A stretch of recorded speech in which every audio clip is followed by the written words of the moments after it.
Tomar was a very, very iconic animal here at the zoo, along with Pasha, his mate.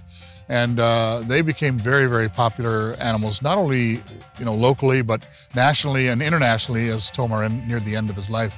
The Big Cats campaign will allow us to bring back some Asian animals to the zoo, but in particular, the Amur leopard and the Amur tiger, two of the most endangered big cats in the world. And so it's taken some planning, and it's going to take some fundraising and some hard work on the parts of a lot of different people to make this happen. We are on the 46th parallel, as is the area that we're going to recreate here in Asia, where the tigers and the leopards come from. What we're hoping to do is to transport our visitors.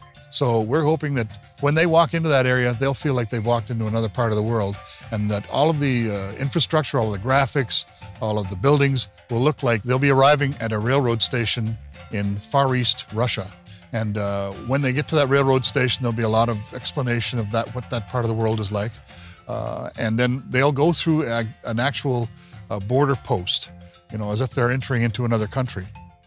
But there'll also be a bit of a logging aspect to the exhibit, in which we're hoping to have a logging truck that has crashed into the exhibit, and kids will be able to get into the logging truck, and tigers will be able to climb onto the logging truck and look at each other through the windshield. There'll be streams and a large pond for them to swim in, because tigers love to swim. So we will try to make that very reflective of what they would be normally living in Russia. Up to this point, the Friends of the Zoo, which is our volunteer organization here at the zoo, and the City of Moncton have funded most of the projects that we have here at the zoo. And we've had a tremendous amount of community support through our special events programs that the community supports to give us money for these various projects. But moving to this next level, we're going to be depending heavily on the Friends of the Zoo, as well as the City of Moncton, the province of New Brunswick, and the federal government to invest in this project. And many of the corporations in the city of Moncton, we're going to be asking them to step up and help us to fund this project.